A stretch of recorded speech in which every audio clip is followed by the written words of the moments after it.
ultimately, you could say technique, you could say voice, you could say charisma, you could say great beats, you could say all of these things. At the end of the day, the thing that makes the rapper great is their ability to make the audience respond and feel something. Good is the enemy of great. So you might be good at something, so you never get to find out what you're great at. That's right. Everything I'm talking about applies generally to humanity. You keep coming up with reasons why you are not being the human that you know you're supposed to be. Yeah. All right. Well, welcome back to Frankly Speaking. And for those of you joining us for the first time, I've been having conversations with people who have succeeded at the highest level across multiple industries, those who have achieved excellence and greatness. And what I wanted to share was really kind of an inside view on conversations of their path to success, the process that they've taken, the ups and the downs and the challenges. And the thought is that we all can learn from anyone who's achieved at that level, no matter what industry they are from. And it's real talk. It's not a history lesson. It's just real talk about the path that they've taken and what we can learn from that. And today we have a really, really special guest. He is a 2-time Grammy Award winner. He's been inducted into the Rock and Roll Hall of Fame. He's a Kennedy Center honoree. He's a hip-hop icon. He's an actor. He's an author. He's an entrepreneur. He's a philanthropist. And he's CEO and founder of Rock the Bells. Today we have with us the one and only LL Cool J. Frank, what up? See you, my brother. Good to see you. Always good to see you. Always good to see you, Yeah, man. yeah. Always. We go way back. Definitely. Back into the days in New York at Def Jam Yeah. on 160 Varick, which was like a different world. Definitely. A different world back then. Hip hop, was still kind of on its ascendancy in many respects, right? 100%. And let's go back to that time. In Okay. fact, in fact, before I go back to Def Jam specifically, I'm curious about one thing from your point of view. What makes a great rapper? Because at the core of what your whole career started from rapping. Mm-hmm. You've seen rap evolve. You've seen great rappers. You've seen successful ones who've made it financially, and those who may not have made it financially. But what makes a great rapper? It's a good question. I guess what really, if you want to really get technical, what really makes a great rapper is the rapper's ability to make fans respond. I think that's ultimately, it's kind of like, it's not about like, like there's this term, I'm gonna get a little scientific for a second. It's called causal invariance. Yeah. You know what causal invariance, right? So like, I would say yes, even though I didn't know. yeah. Right. So let's That's what put it on causal a is. simple. If you have to go in a cafeteria and stay there 2 hours, let's say in a building, and you went through the door on the right side of the building, they went through the door on the left side of the building, somebody came through the door, and another person landed a helicopter on that, but everybody had to end up in that cafeteria eating. That's causal invariance. Okay. Right? So what am I saying? I'm saying that ultimately you could say technique, you could say voice, you could say charisma, you could say great beats, you could say all of these things, but that at the end of the day, the thing that makes the rapper great is their ability to make the audience respond and feel something. Right. Like, so that's really what makes a great rapper. It's the consequence of their artistic contribution that makes them great. Now, technically, did we take a helicopter to the top of Mount Everest? Did we climb? Did we take a plane and jump out on a parachute? Did we take a hovercraft? Did we take a drone? Right. You feel me? I feel completely. And the cafeteria basically is that ability to actually make the audience connect with you and feel something Exactly. in a deep way. So multiple ways in. So you might not be the best musician, artist, lyricist, whatever it might be, but you found a way to connect to that audience that moves them and connects them to you in a deep way. 100%. And one of the things that I was talking with somebody about is I've come to believe that all of the great art and all of the great songs are already inside of the fans and the artists. And the artist, in a way, is finding something that's already inside of us. And the reason it resonates is because it's already in you. And that artist uncovered something that was in you already. Right. You know what I mean? So it's more like an archaeological dig than it is. 100%, B. Yeah. 100%. And I don't mean to be complex about it. I'm just saying that I just come to believe that there's a deeper meaning than just the external perspective of that guy can rap good, or that girl can rap good, or she can perform, or he has career. It's more to it than that. Right, I right, just think it's deeper than that. right. So then tell me this then, and I didn't think we were going to go deep with this one. But I love this conversation. So tell me this: if someone finds an artist, they find that at this moment in time, Mhm. that there's a large group of people who are struggling to overcome something, and they Mhm. identify that. So they find that thing inside them, Mhm. and they express it in a way that everyone recognizes it. Mhm. Does that mean automatic commercial success? Or is commercial success different from the ability to move people that way? I think they're different conversations. I think that, cultural connection and commercial success can happen together, but they don't have to. Mhm. It's kind of like, you know, it's that's a very okay, prime example. I think when an artist creates something that is pure and they find that thing and they touch people, they've done their job. Commercial success, there are a lot of other variables that go with that. Yeah, yeah, You can pull the trigger, you can align with a big corporation. The label may decide that they're going to double down and put a bigger bet on that act. There are a lot of variables that could come into play as to why something is heard on a broad commercial level. That doesn't necessarily mean that it's better creatively, right? yeah, Because, okay, prime example, like let's look at hip hop. There are a lot of hip hop records that were early that influenced and were incorporated into stuff that came out later that was huge. yeah, yeah, yeah. That doesn't mean that that early stuff wasn't right. It's just the audience, maybe it's a smaller audience that they're speaking to in general, right? Yeah. Okay, like prime example, like because I'm fishing in a lake and you're fishing deep sea fishing out in the ocean, Yeah. does that make your fishing better than my fishing? Right, right, right. You see what I'm saying? So Yeah. I don't think it's about how many people you appeal to. I like that. Let's look at art for a second. You look at somebody like Van Gogh, or like certain artists that paint. Some of their stuff never did anything to. They were gone. That's true. So does that mean That's true. Yeah. like so? What you see what I'm saying? Yeah, yeah, So I don't really necessarily equate commercial sex because a lot of things that last longer aren't always the most commercial, yeah. right? That's true. Like a lot of things, like if you think about it, and then some things are really commercial and really important, like a fork. Forks are really, really important. Like a fork we eat A with. fork you eat with is really, really important. Yeah. And it's really, really commercial, but it's really, really meaningful. You see what I'm saying? Yeah, yeah. Like, but then there's certain things that aren't. I believe human beings have to focus on the thing inside of them that moves them. Mm.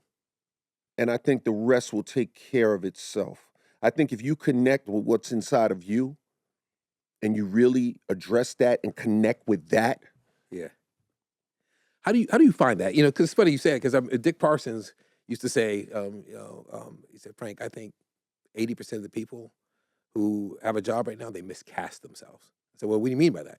He said they never spend the time figuring out like what's inside them that actually gives them the energy There you or go. where their talent is and where their passion is. So an opportunity pops up, they grab it, and then There next you thing you go. know, it's playing out, but it never plays out well for you in the long run because you miscast yourself. There you go. Yeah, And then the real problem with that is that good is the enemy of great.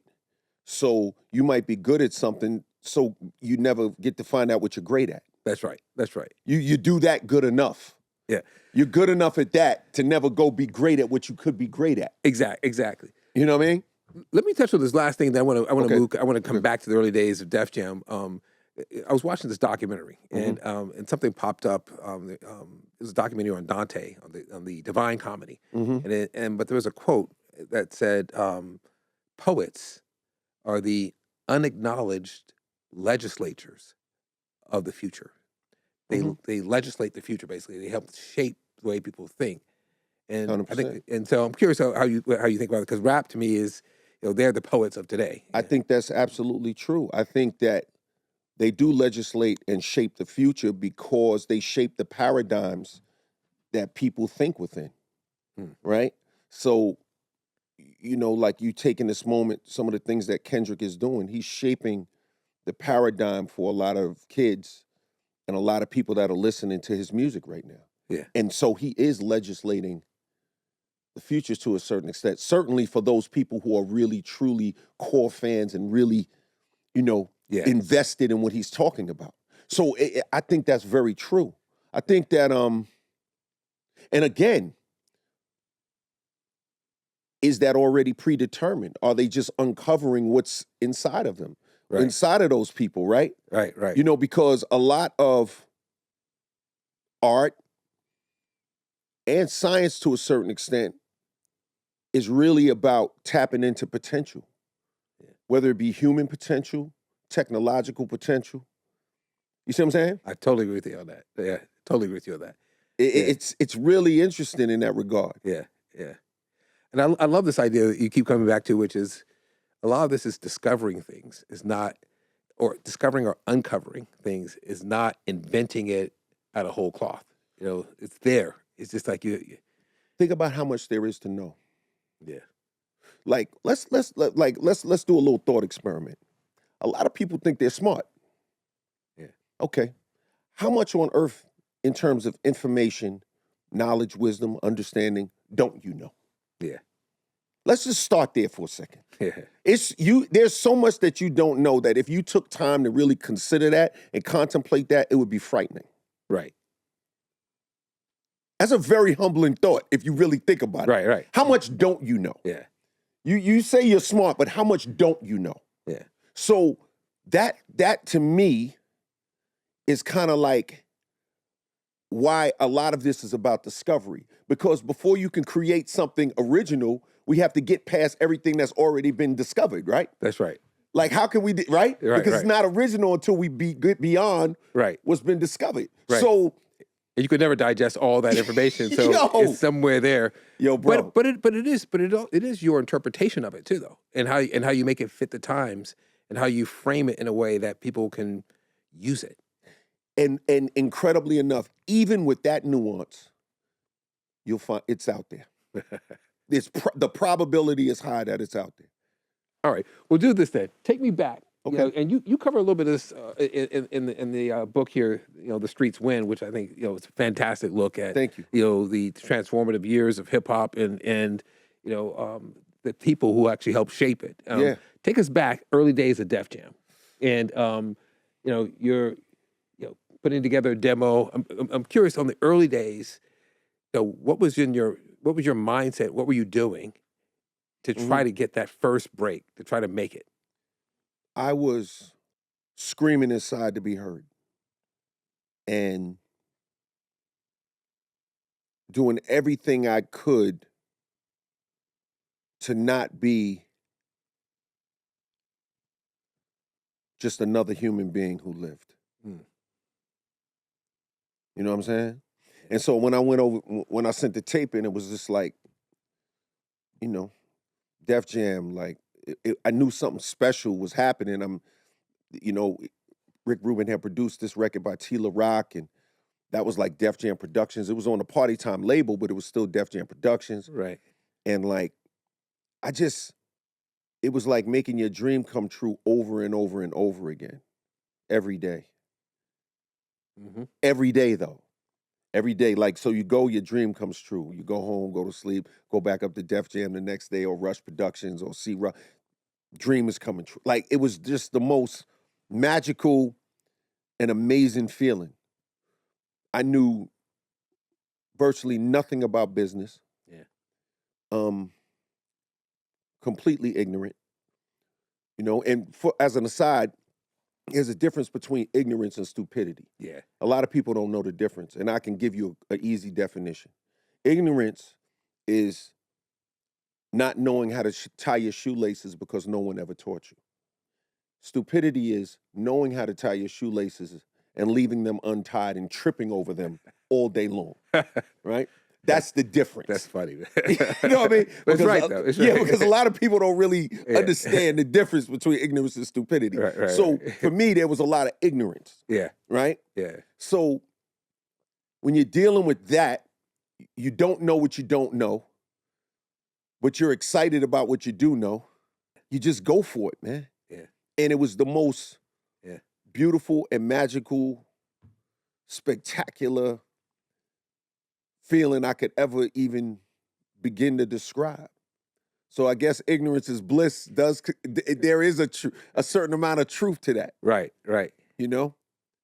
It was beautiful. And, you know, seeing Rick, seeing Russell at that time, seeing these guys, you know, as we look to build, Yeah. and then you being in business, like all of the things that we were doing as the label was coming to maturing and as the ascendancy of hip hop was happening, as Yeah. we were ascending up this commercial landscape, Yeah. staying true to what we do. It was incredible, man. It was amazing. But you seem to always have this confidence, like I know this is going to happen. And, Oh, yeah, I and always believe. most people face this uncertainty, like especially in the industry like music and in a genre that's just rising up. But you walked in like, no, it's going to happen. What was that like, or is that just the surface? And beneath you're actually saying, I don't know. I can make it real simple for you. Yeah, Confidence, real confidence, is about is kind of like cooking a meal when no one around, tasting the food and knowing it's good. That's what real confidence is. right. It's like I know this is good. right. Like right. I truly like this Right. personally. Right. I'm personally into this. This is good. That's confidence. You see what I'm saying? I got it. And see, a lot of people, they cook the food, they taste it, they think it's good, they know they want to know it's good, but they don't believe it's good until they let somebody else taste it. Someone else has to validate it. Somebody has to validate that the food is good. But if yeah, no validation needed, baby. Let's get to day it. one. Day one. I got it. Because, you know, my grandmother always told me, if a task is once begun, never leave it till it's done. Be thy labor, great or small, do it well and not at all. So I felt like if I'm doing this thing well, Yeah. and I'm going all in, and I've done my homework, Yeah. and I put all my energy and I put my soul into it, Yeah. it's gonna be fine. Yeah.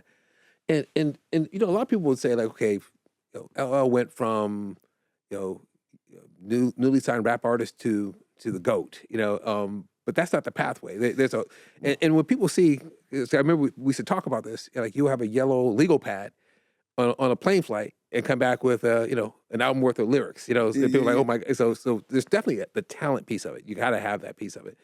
Yeah. But there's more to it. Like, can you explain that? What's the path to the process, not the path, the process for achieving greatness? So talent is the car, but the will is the driver. So a lot of people got a great car, great engine, great tires, Formula One, ready to go. They tonify, just ready to go, just amazing. They got the great car, they got the talent. Yeah. But the will, the thing you can't calculate, Yeah. that incalculable thing. Yeah. That when a wall of granite is between you and the dream, that thing that'll take you through, around, above, under that wall of granite. That's the incalculable will. You know what I'm saying? Yeah. That's the difference. That's why you see, like, you'll see it in athletes. You have guys that have equivalent levels of talent or even more talent. But that will. Yeah. When you are absolutely frustrated and every single person is giving you every reason to quit and they're disappointing you on every level and you feel betrayed, bewildered, and just confused, can you keep going? Yeah. Are you willing to bet on yourself when it could cost you everything? Yeah. And everyone hits that moment, right? No matter how great you are, is that you're in that valley, and some people can't make it through. They don't have the will or the obsession or the the focus. Yeah. It's faith for me. Faith in God, faith in myself, and it's just that the idea that it's like I liken it to, like, let's say we were digging for gold, you and I, but we had to do it for some reason we had to go 1,000. We were digging for some mineral, and we had to go 1,000 miles below the surface of the earth. Think about how dark it would be when we were 999 miles in. Yeah. We're still a mile from the minerals we're looking for. It's dark, it's hot, it's crazy, it's creepy. We can't breathe, it's claustrophobic. Yeah. And we're a mile away, Yeah. but we don't know we're a mile away. Right. That's the thing. Yeah. Can you keep going? Yeah. Can you keep going in those moments, right? Yeah. And, you know, the reason why I think it's, this is kind of like comedy to me, but the reason why I think there's no reason to not keep going is because you're gonna die anyway. What do you mean by that? So like that's true, but your life in the interim, people would say like, okay, it could be more comfortable if I choose this thing which I'm less passionate about, but it feels safe to me, you know, and I'll take that path, and you know, maybe. Well, then my question to you would be, well, what do you want? Do you want your dream to be a reality, or do you want to feel safe? Then it's just a choice. Yeah. It's just a choice. Yeah. You can take your ball and go home if you're lucky enough or blessed enough to be at the level where you could take your ball and go home, or kind of middle ground of life and not really go for it. Or do you want to go for it? Me, I'm strange. I'd rather live on the edge and just go for it, because I figure I want to, you know, leave it all on the floor. 100%. I want to dive for the ball out of bounds. Right. I want to leave it all on the court. Right. I don't really want to just kind of cherry pick and live life playing basketball while, you know, just kind of holding back while we're on offense, staying close to the other side. Right. You know, just save your energy. I don't want to live that kind of life. Yeah. I want to get out there and bang. So did you see Timothy Chalamet when he accepted the award at the SAG Awards? I didn't see it. No. So basically, he won at the SAG Awards for his portrayal of Bob Dylan. Okay. And he gave a speech, and it was interesting to hear the reaction. The speech was basically that I want to achieve greatness, and he's like, you know, he acknowledged, hey, you know, there are other greats in other sports and music and acting. I want to achieve that level. Absolutely. You have to have that. And I thought it was a beautiful thing, because it's like, you know, it's not for everybody, but those who want to achieve excellence and greatness, it requires that ambition, don't you think? Well, yeah, it requires ambition. But let's look at what achieving greatness, what that really means. Let's pull that apart a little bit. It's like, what he's really saying is he wants to maximize his potential on earth. Mm. That's what he's really saying. Yeah. And if you think about it, that's what every tree does. That's what it's supposed to do. You know, even in that biblical story about, you know, the fig tree, it didn't produce, so it ended up being cursed, right? It's like you want to maximize your potential on earth. Yeah. That's what he's talking about. Yeah. And that choice to do that is, it's just a fun way to live, because you always have something to look forward to, and you don't just sit around waiting for the inevitable. Right. If you want to live a life of joy and the feeling of being alive, you have to be connected to that. That's right, because then that means that you're prioritizing, your priority is your soul. Yeah. You're prioritizing your soul over everything else. Because what I'm talking about is really feeding your soul. Yeah. See, people often talk about this idea of selling their soul, but selling your soul in reality is just surrendering to mediocrity when you know you want more. Right. That's selling your soul. Yeah. See, it got flipped on its head that somehow people that want to achieve great things or something. No. That selling your soul is staying somewhere you don't want to be just because you're afraid. And would you say the same thing to someone who is an executive in a large corporation? 100%. Yeah, it's the same logic, right? It's the same logic. Every single dynamic that I'm applying, everything I'm talking about applies generally to humanity. This is not specific to artists or people in tech, or this is everybody. Whether you can be an executive, you can be a mid-level executive. Yeah. You can be a mid-level executive, middle manager who always dreamt about writing a novel, but you refuse to write the novel because of various reasons. Yeah. You don't like maybe you're worried about your financial safety. Maybe you're worried about security. Maybe you're there are all these little, you keep coming up with reasons why you are not being the human that you know you're supposed to be. Yeah, yeah, And then you live. That's why I think it was, who was it? Thoreau, who said men live lives of quiet desperation. yeah, yeah, yeah, yeah, Right. yeah, This is why. yeah. You're quietly desperate because you're not you're not responding to the questions that your soul is asking. Right. The calling that's already in The you. calling. Yeah, yeah, You're yeah, refusing to call. So in reality, it's like the hero's journey. yeah. It's the Joseph Campbell hero's journey idea, but the thing is, you're not answering the call. You're Right. refusing to call. You're refusing to answer. You know. Right, right. So you never really take off from that journey because you're like, I'm gonna sit right here comfortably, what you think is comfortable and what you think is secure, and you realize nothing really is secure, actually. Right, because the comfort and the security that you're talking about is external comfort and security, but it's not internal Yeah. comfort and security. Yeah. You're not internally comfortable. Yeah, that's You're right. not internally secure. Right. You just have something that you feel like, okay, I'm not going to be sleeping on the street tomorrow. And yes, that is important. But the idea that you can't do anything but that That's right. is where I disagree. Like, you can draw the line and still, maybe you lose a little sleep, but you can still pursue the things that your soul is asking for. We need to bottle this up. What you're describing. That's really powerful, man.